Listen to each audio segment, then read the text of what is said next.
Assalamualaikum warahmatullahi wabarakatuh. Alhamdulillahirrahmanirrahim. Wassalatu wassalamu ala asrofil ambil mursalin walali wasobi ajmain nama badu.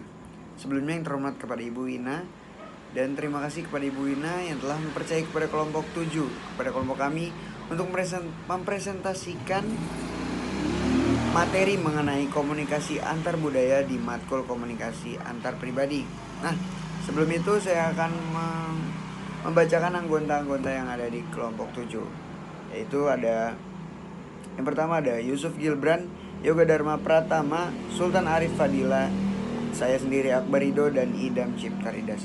Dan selanjutnya langsung saja kepada materi yang pertama. Di sini kita membahas beberapa pendahuluan komunikasi antar budaya. Kita membahas pentingnya, kesukaran kemuturannya, serta hakikat dan cakupan komunikasi antar budaya sebagai pembuka diskusi. Nah, sekarang ini komunikasi antar budaya semakin penting dan semakin vital daripada masa ke masa. Nah, beberapa faktor yang menyebabkan pentingnya komunikasi antar budaya ini salah satunya adalah mobilitas. Mobilitas masyarakat di seluruh dunia sedang mencapai puncaknya. Perjalanan dari satu negara ke negara lain dan dari satu benua ke benua lain banyak dilakukan. Saat ini orang seringkali mengunjungi budaya-budaya lain untuk mengenal daerah baru dan orang-orang yang berbeda serta untuk menggali peluang-peluang ekonomis. Hubungan antar pribadi kita semakin menjadi hubungan antar budaya gitu. Dan selanjutnya ada saling kebergantungan ekonomi. Masa kini kebanyakan negara-negara secara ekonomis bergantung pada negara lain. Beberapa lalu belum lama berselang kehidupan ekonomi Amerika Serikat banyak terkait dengan negara-negara Eropa yang kulturnya banyak bermiripan dengan kultur Amerika. Tetapi sekarang ini banyak kegiatan perdagangan Amerika khususnya di bidang peralatan teknologi yang berorientasi ke Asia Timur Jepang maksudnya. Jepang, Korea, Taiwan ya, yang kulturnya sangat berbeda dengan kultur Amerika, begitu. Dan selanjutnya ada teknologi komunikasi. Meningkat pesatnya teknologi komunikasi telah membawa kultur luar yang ada kalanya asing masuk ke rumah kita. Mengenal adat kebiasaan dan riwayat bangsa-bangsa lain, berita-berita dari luar negeri merupakan hal yang lumrah. Setiap malam kita menyaksikan apa yang terjadi di negeri yang jauh melalui televisi. Dan kita dapat melalui telepon berhubungan langsung dengan semua orang di pelosok dunia. Teknologi telah membuat komunikasi antar budaya mudah, praktis, dan tak terhindarkan. Kita juga setiap hari membaca di media-media berita tentang ketegangan rasis, pertentangan agama, diskriminasi, seks, dan secara umum masalah-masalah yang disebabkan oleh kegagalan komunikasi antar budaya tersebut. Nah, selanjutnya ada pola imigrasi. Di hampir setiap kota besar di dunia kita dapat menjumpai orang-orang yang dari bangsa lain kan. Nah, kita bergaul, bekerja, atau bersekolah dengan orang-orang yang sangat berbeda dari kita. Pengalaman sehari-hari kita telah menjadi semakin antar budaya begitu. Selanjutnya ada kesejahteraan politik. Sekarang ini kesejahteraan politik kita sangat bergantung pada kesejahteraan politik kultur atau negara lain. Kekacauan politik di belahan dunia lain, Afrika Selatan, Polandia, dan Timur Tenggara misalnya mempengaruhi keamanan kita. Nah, komunikasi dan saling pengertian antar budaya saat ini terasa lebih penting dari sebelumnya.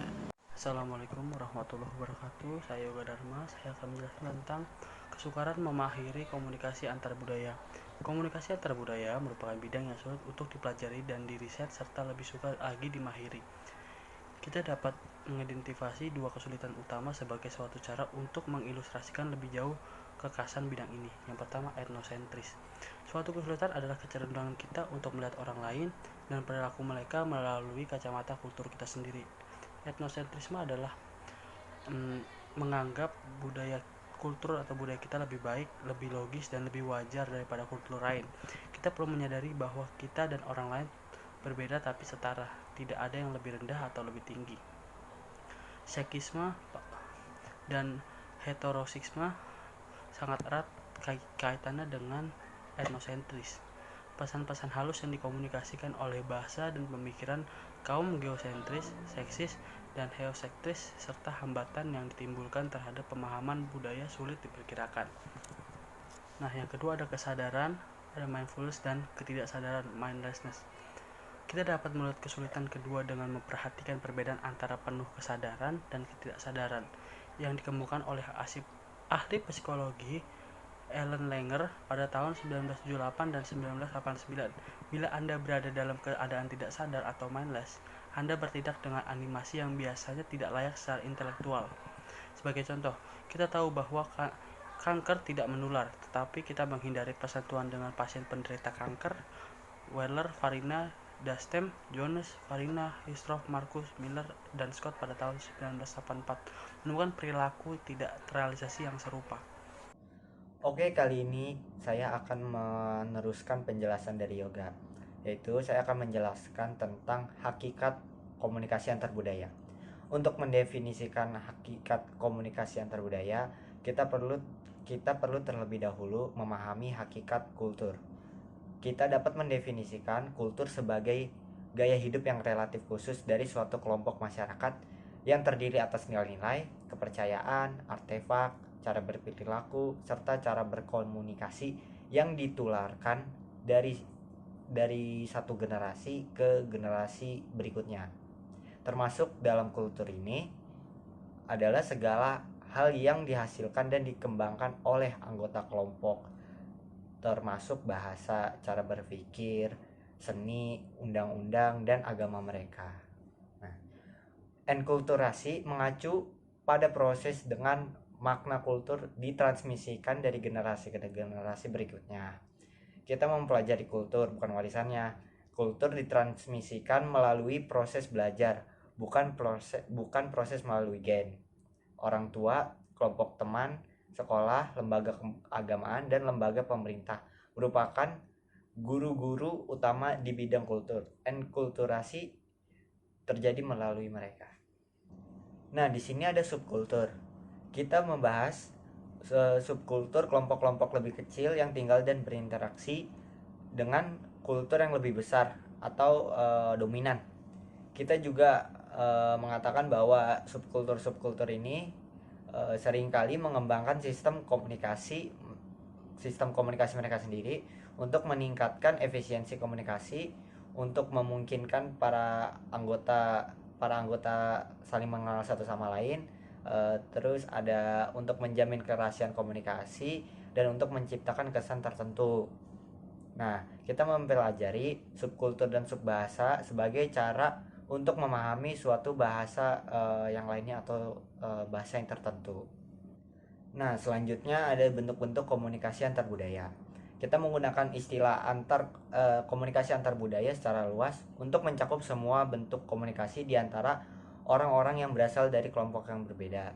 Selain juga secara lebih sempit yang mencakup bidang komunikasi antara kultur yang berbeda.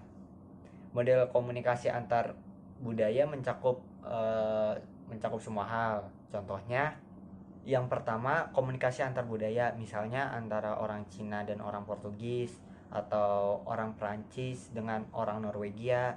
Nah, yang kedua, ada komunikasi antara ras berbeda, misalnya ada orang antara kulit hitam dan orang kulit putih. Nah, selanjutnya ada contohnya lagi, misalnya komunikasi antar kelompok etnis yang berbeda. Selanjutnya ada komunikasi antara kelompok agama yang berbeda, misalnya orang Katolik Roma dan orang Yahudi. Nah, terus selanjutnya ada contoh komunikasi antar bangsa yang berbeda, misalnya antara Amerika Serikat dan Meksiko. Selanjutnya ada contoh komunikasi antar subkultur dan kultur yang dominan, misalnya antara kaum homoseks dan kaum heteroseks. Dan yang terakhir itu contohnya ada komunikasi antara jenis kelamin yang berbeda, yaitu pria dan wanita. Nah, ini kan beda banget caranya kalau pria itu komunikasinya lebih ke logika, tapi kalau wanita itu komunikasinya lebih mengutamakan perasaan. Oke, sekian penjelasan dari saya yaitu tentang hakikat komunikasi antar budaya. Nah, penjelasan selanjutnya akan dilanjutkan oleh Idam Cipta. Selanjutnya ada prinsip-prinsip komunikasi antar budaya. 1. Relativitas bahasa. Gagasan umum bahwa bahasa mempengaruhi pemikiran dan perilaku paling banyak disuarakan para antropologis linguistik. Dirumuskan bahwa karakteristik bahasa mempengaruhi proses konektif kita. Dan karena bahan bahasa di dunia sangat berbeda-beda, dalam hal karakteristik, semantik, dan strukturnya tampak masuk akal untuk mengatakan tulis koming yang menggunakan bahasa yang berbeda. Juga akan berbeda dalam cara mereka memandang dan berpikir tentang dunia. Teori ini sendiri mempunyai banyak nama: relativitas linguistik, hipotesis Sapir-Whorf, dan terjadi Whorfian. Dua nama terakhir berasal dari tokoh-tokoh yang paling erat kaitannya dengan formulasi teori. Yang kedua, ada bahasa sebagai cermin budaya. Allah mencerminkan budaya, makin besar perbedaan budaya, makin besar perbedaan nilai baik dalam bahasa maupun dalam isyarat-isyarat nonverbal, makin besar perbedaan antara budaya, makin sulit komunikasi dilakukan. Kesulitan ini dapat mengakibatkan misalnya lebih banyak komunikan, lebih banyak kesalahan kalimat, lebih besar kemungkinan salah paham, salah persepsi, dan makin banyak potong kompas. Kita perlu sangat peka terhadap hambatan-hambatan yang menghalangi komunikasi antar budaya yang bermakna. Begitu juga kita perlu menggunakan teknik-teknik yang membantu kita melestarikan dan meningkatkan komunikasi antar budaya. Yang ketiga, ada mengarungi ketidakpastian. Makin besar perbedaan antar budaya, makin besarlah ketidakpastian dan ambiguitas dalam komunikasi. Semua hubungan mengandung ketidakpastian. Banyak dari komunikasi kita berusaha mengurangi ketidakpastian ini sehingga kita dapat lebih baik menguraikan, memprediksi, dan menjelaskan perilaku orang lain. Karena ketidakpastian dan ambiguitas yang lebih besar ini diperlukan lebih banyak waktu dan upaya untuk mengurangi ketidakpastian dan untuk berkomunikasi secara lebih bermakna. Yang keempat, ada kesadaran diri dan perbedaan antar budaya. Makin besar perbedaan antar budaya, makin besar kesadaran diri para partisipun selama komunikasi. Ini mempunyai konsekuensi positif dan negatif. Positifnya, kesadaran diri ini barangkali membuat kita lebih waspada. Ini mencegah kita mengatakan hal-hal yang mungkin terasa tidak peka atau tidak patut. Negatifnya, ini membuat kita terlalu berhati-hati, tidak spontan, dan kurang percaya diri. Dengan semakin baik kita saling mengenal, perasaan terlalu berhati-hati akan hilang dan kita menjadi lebih percaya diri dan spontan. Ini nantinya akan menambah kepuasan dalam komunikasi. Masalah sebenarnya bukanlah pada bagaimana menjaga interaksi dan mengupayakan saling pengertian. Yang kelima, ada interaksi awal dan perbedaan antar budaya. Perbedaan antar budaya terutama penting dalam interaksi awal dan secara berangsur berkurang tingkat kepentingannya ketika hubungan menjadi lebih akrab. Walaupun kita selalu menghadapi kemungkinan salah persepsi dan salah menilai orang lain, khususnya dalam situasi komunikasi antar budaya, karena cobalah menghindari kecenderungan alamiah Anda untuk menilai orang lain secara tergesa-gesa. Penilaian yang dilakukan secara dini biasanya didasarkan pada informasi yang sangat terbatas. Karena itu, kita perlu lebih fleksibel untuk memperbaiki pendapat yang kita buat berdasarkan informasi yang sangat terbatas itu. Prasangka dan bias bila dipadukan dengan ketidakpastian yang tinggi pasti akan menghasilkan penilaian yang nantinya perlu kita perbaiki. Yang terakhir, yang keenam, memaksimalkan hasil interaksi. Dalam komunikasi antar budaya, seperti dalam semua komunikasi, kita berusaha memaksimalkan hasil interaksi. Kita berusaha memperoleh keuntungan besar-besarnya dengan biaya minimum. 3 konsekuensi yang dibahas oleh Sunnah Frank mengisyaratkan implikasi yang penting bagi komunikasi antar budaya. Sebagai contoh, orang akan berinteraksi dengan orang lain yang mereka perkirakan akan memberikan hasil positif.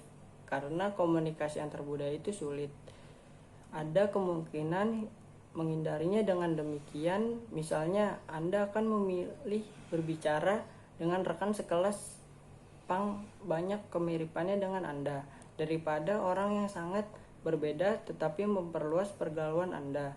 Mungkin akan memberikan kepuasan yang lebih besar setelah beberapa waktu. Hambatan-hambatan komunikasi antar budaya. Hukum Murphy, jika sesuatu bisa salah, dia bukan salah. Terutama berlaku untuk komunikasi antar budaya. Nah, mengenali beberapa penghambat yang lazim dapat membantu Anda menghindarinya atau setidak-tidaknya menanggulangi akibatnya. Komunikasi antar budaya tentu saja menghadapi sambutan dan masalah, tentu saja yang sama seperti yang dihadapi oleh bentuk-bentuk komunikasi yang lainnya. Ada pula contoh-contohnya. Yang pertama, yakni mengabaikan perbedaan antara Anda dan kelompok yang secara kultural berbeda. Nah, barangkali hambatan yang paling lazim adalah bila mana Anda menganggap bahwa yang hanya kesamaan dan bukan perbedaan. Nah, ini tuh terutama terjadi dalam hal nilai, sikap, dan kepercayaan kita. Nah, kita juga dapat dengan mudah mengakui dan menerima perbedaan gaya rambut, cara berpakaian, dan makanan, atau bagaimana cara orang itu batuk. Contoh seperti itu. Tetapi, nih, dalam hal nilai dan sila kepercayaan dasar, kita menganggap bahwa pada dasarnya manusia itu sama. Ini sebenarnya nggak benar. Bila Anda mengganti kesamaan dengan mengabaikan perbedaan, nah, Anda secara implisit mengomunikasikan kepada lawan bicara Anda bahwa Anda lah yang paling benar dan cara mereka itu tidak penting bagi Anda. Nah, kemudian yang kedua, ada mengabaikan perbedaan antara kelompok kultural yang berbeda. Nah, dalam setiap kelompok kultural itu terdapat perbedaan yang benar dan penting, seperti halnya orang Amerika itu tidak sama satu dengan lainnya. Demikian pula orang Indonesia, Yunani, Meksiko, dan sebagainya. Nah, bila kita mengabaikan perbedaan ini, kita bakal terjebak dalam stereotip yang mengasumsikan bahwa semua orang yang menjadi anggota kelompok yang sama, atau dalam hal ini kelompok bangsa atau ras, itu adalah sama. Nah, yang ketiga, ada mengabaikan perbedaan dalam makna atau arti. Nah, sebelumnya telah dikemukakan bahwa makna itu tidak terletak pada kata-kata yang digunakan. Ingatan pada orang yang menggunakan kata-kata itu. Nah, kita perlu sangat peka terhadap prinsip ini nih, komunikasi antar budaya. Lihatlah misalnya perbedaan makna kata agama bagi seorang penganut agama Islam dan bagi seorang ateis, atau kata makan bagi seorang petani miskin dan seorang eksekutif puncak sebuah perusahaan besar. Jadi meskipun kata yang digunakan sama, konotatifnya akan sangat berbeda, bergantung pada definisi kultural si pendengar. Nah, bahasa sebagai cermin budaya. Bahasa mencerminkan budaya. Makin besar perbedaannya budaya, makin besar perbedaan komunikasi, baik dalam bahasa maupun dalam isyarat-isyarat. Isyarat seperti isyarat nonverbal, dan bahkan itu membuat makin besar perbedaan antara budaya dan makin sulit sebuah komunikasi untuk dilakukan. Nah, kesulitan ini tuh dapat mengakibatkan lebih banyak kesalahan komunikasi, kesalahan kalimat, kesalahan persepsi, dan kemungkinan terjadi kesalahpahaman yang membuat dan berujung menjadi konflik. Nah, kemudian ada mengurangi ketidakpastian. Makin besar perbedaan antar budaya, makin besarlah ketidakpastian dan ambiguitas dalam komunikasi. Menurut Berger dan Braddock tahun 1982 dalam bukunya Goody Kunst, banyak dari komunikasi kita mengurangi ketidakpastian. Nah, ini sehingga kita dapat lebih baik menguraikan, memprediksi, dan menjelaskan perilaku orang lain. Kemudian ada kesadaran diri dan perbedaan antar budaya. Makin besar perbedaan antar budaya, maka makin besar kesadaran diri para partisipasi selama komunikasi. Nah, ini mempunyai konsekuensi positif dan negatifnya. Positifnya, kesadaran itu barangkali membuat kita lebih waspada. Negatifnya, ini membuat kita terlalu berhati-hati atau tidak sopan dan jadinya mengakibatkan kurang percaya diri. Nah, kemudian terakhir ada interaksi awal dan perbedaan antar budaya. Perbedaan antar budaya itu terutama penting dalam interaksi awal dan secara berangsur berkurang tingkat kepentingannya. Nah, ketika berhubungan menjadi lebih akrab atau semacam itu, nah, walaupun kita selalu menghadapi kemungkinan salah persepsi dan salah menilai orang lain, kemungkinan ini khususnya besar dalam situasi komunikasi antar budaya.